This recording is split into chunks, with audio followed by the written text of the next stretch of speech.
Hi, Heather. Hi, Dan. We are out in the sticks today. We are indeed. What area is this?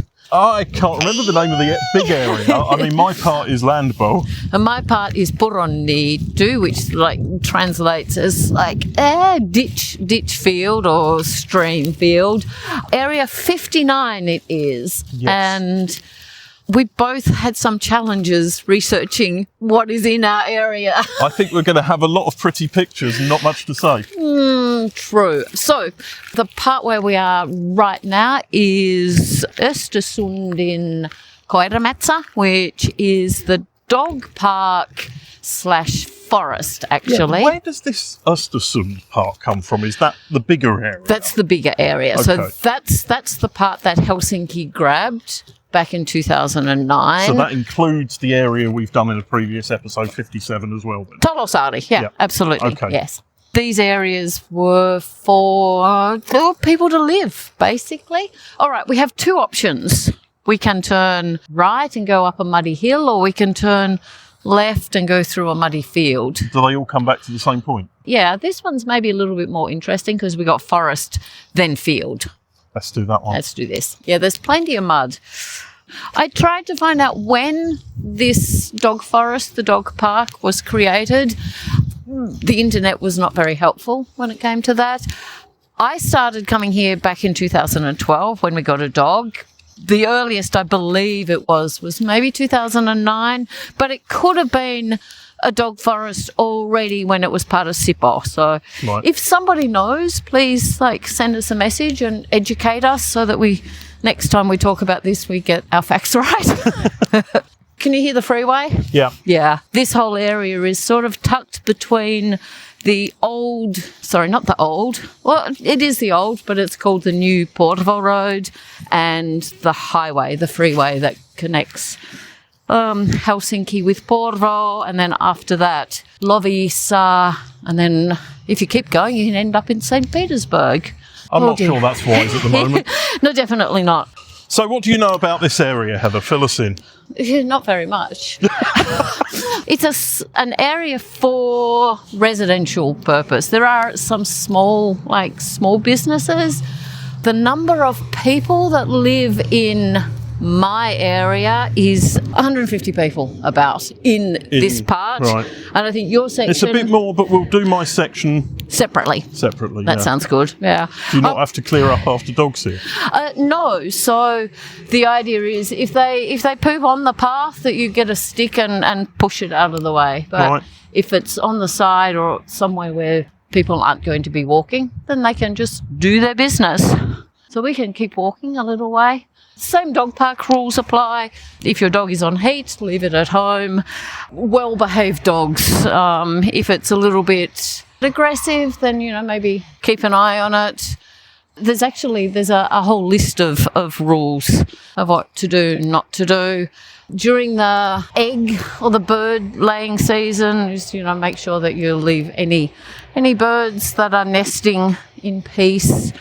But there's plenty of mushrooms and berries in this area as well. So there are people that will come and collect mushrooms and berries, although I would want to do it a little bit away from where the path is because, the dogs tend to leave remnants. Deposits. Yes. Remnants deposits, yes. Okay. As we go. Is there a fence between here and the road? There is. And actually, Uusimaa ely-keskus pay for that. So it's part of the same fence that keeps all the wildlife off the highway. Yep. Yeah.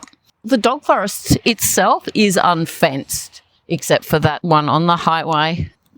50 hectares of dog running joy, you could say.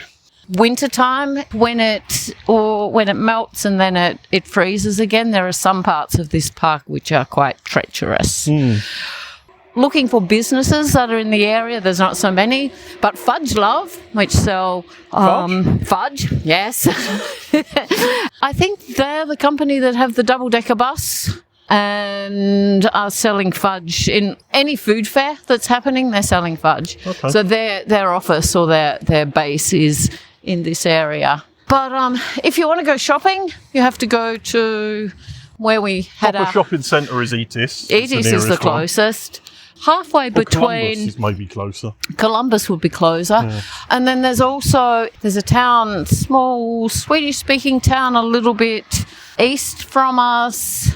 They have a Tokmanni and a library. And Söderkulla is the closest town on the road to Porvoo from here. So they have developing quite rapidly these days. So Dan, how do you feel? Wet.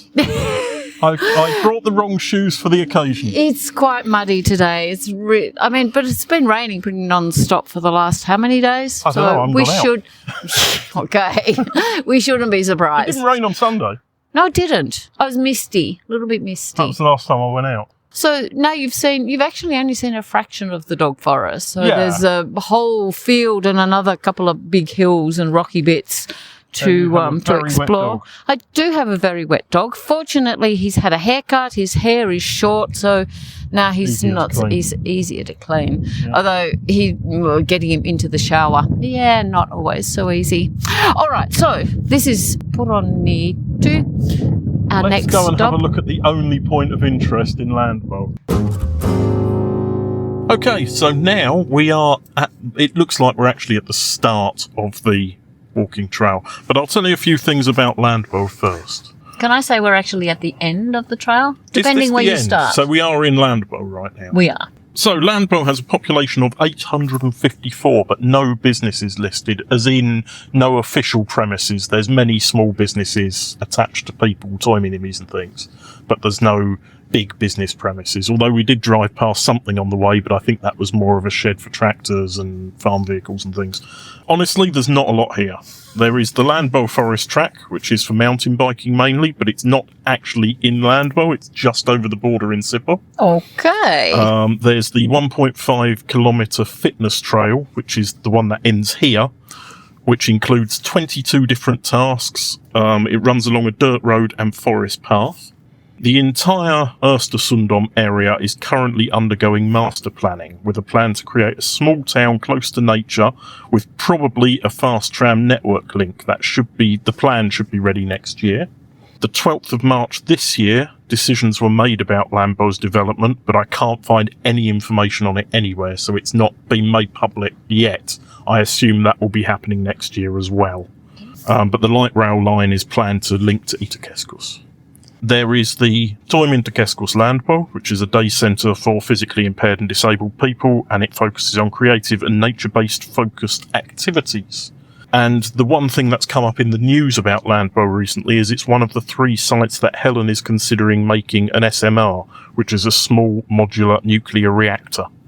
The other 2 places are Vuosaari and Ruoholahti. I've read that, yes. Yes. So very interesting. There you go. That's what I know about Landbo. That's what you know. All right. So shall we go and check out the map and let the dog stretch his legs a little bit? Let's look at what we could have walked, as they would say in a game show. Okay.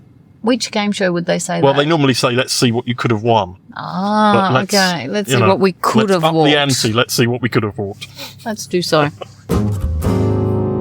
So we are looking at the map of the sort of Sipoo and crossing over into this part, the Landbo map of exercise areas, bike trails, hiking routes, etc. Don't forget Vantaa, because Kuusijärvi is in Vantaa. This is true. So it covers the outer capital area, I guess you could say.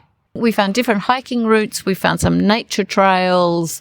There is some demanding accessible. Yeah, I just noticed that. That's there's a picture of somebody pushing a wheelchair. That doesn't demanding accessible. Okay, so if you are wheelchair bound and you want something that is a little bit better than just a flat trail, I guess that's what it's all about. It is indicating that somebody's going to need to push you. Yeah, demanding accessible nature trail. All right.